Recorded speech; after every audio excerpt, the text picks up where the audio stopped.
Sorry about that. Hi. It occurred to me while I was kind of uh, setting up, the different stuff at the end of recording the first part of this video, that there was really more in depth I could go into for Winter's Bone and Sherlock Holmes.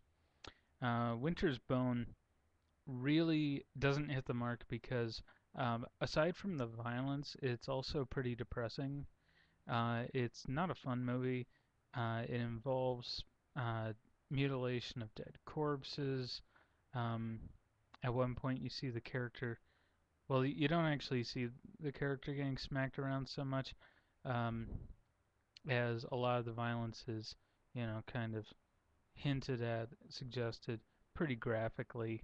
Um, there's drug use, so it's not a kids friendly film. It's not a family friendly film. Um, yeah, it's not a fun movie. It's not a good movie. Um, it's interesting that they try and tell a good story um, that kind of doesn't take you anywhere, and they leave you really depressed at the end. Uh, kind of not knowing where it's going to go. At the end of the novel, they actually leave you with a good feeling that, okay, it's going to be over. She's going to get out of there. At the end of the movie, not so much. They don't really tell you anything. Um, one nice part about the film is there's good music. They have, uh, from the sound of it, some people who have been doing the Missouri uh, music, folk music, for quite some time of their lives. Um, and the music really takes on a symbology within the film in terms of the spirits of the characters. And I observed this when I was watching it with a group of people who were watching it so that they could discuss it afterwards. Um, uh, there's also a certain amount of symbology in terms of smoking um, and in terms of gender roles.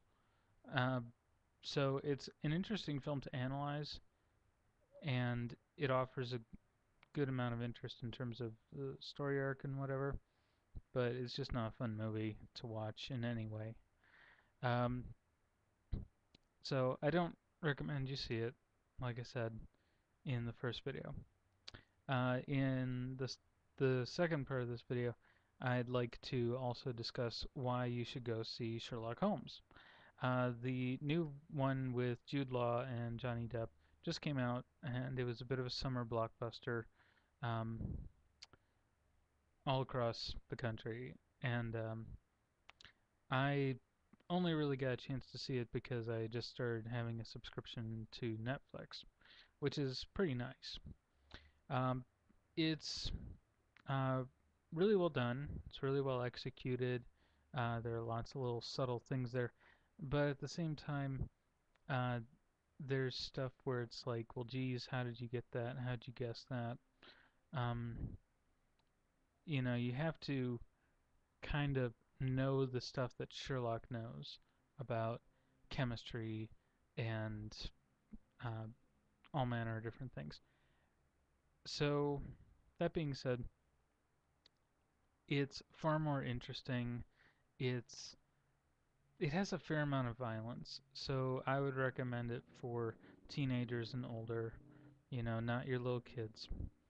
Um, Maybe kids who are like 15 or older, because it also has some sexual content, and obviously, you know, teenagers already think about it enough. It's not really going to do them any harm. But there's no nudity uh, or anything, so you don't have to worry about that. Um, but yeah, it's a bit of a fun piece, um, and the plot kind of twists and turns.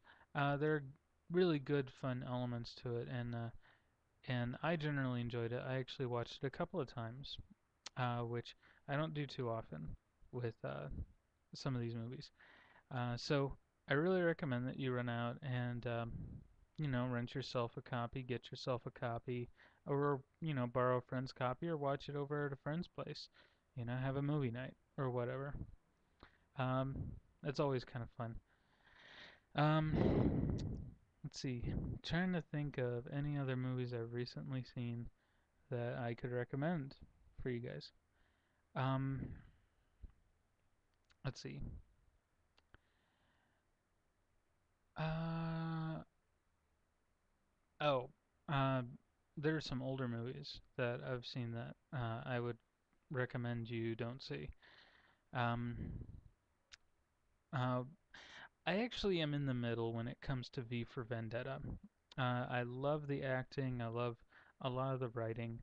I don't like that it's kind of anarchist in the sense of having absolutely no kind of government rule because I actually got to know an anarchist recently, and she explained to me that basically anarchy is more about solving things by a local committee and direct democracy rather than by just, you know, having uh, electoral colleges and written laws uh, that, you know, set a precedent and then the lawyers get in and they complicate everything.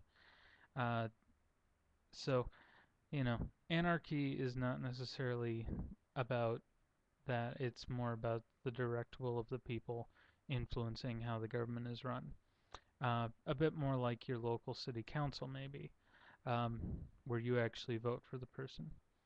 That being said, I think that V for Vendetta was really well done. It was well written, um, uh, and I definitely like a lot of the references to 1984, and I think it's a wonderfully complex movie to enjoy. So, there it is. Uh, you can watch it or not. It's good either way.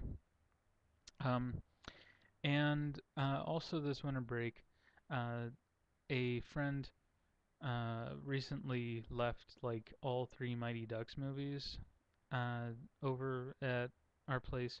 So I was able to watch all three again for the first time in like years. And the first movie is actually still really good, and I enjoyed it. Just on a pure fun fluff level. Um, and you won't hear me saying like, "Oh, Disney movies are great," but this was actually a pretty good one. Uh, and I would recommend it because it was just lots of fun. And um, I then watched the second and third ones in a row, and uh, the second one was pretty good. The third one was really cheesy, but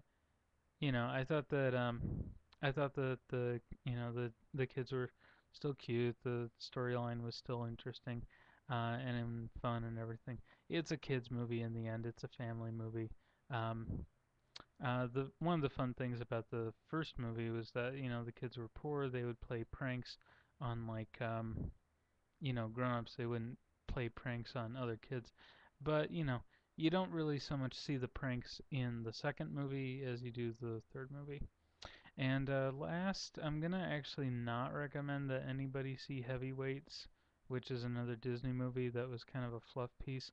Um, it's supposed to be like encouraging, for fat kids and fat people to feel, proud about themselves, but it kind of falls flat of that because it still insists that fat people are different somehow, and that it indicates fat people have no self-control, fat people like sweets, fat people do all this crazy stuff. Um, and uh, again, it's a kids movie, it's a family movie, but I don't care too much when they misrepresent reality for kids because kids can tell when they're being pulled around, um, you know, on a flight of fancy.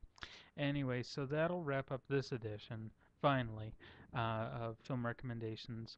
Remember to hit the subscribe button, and I'll see you next time. Bye bye.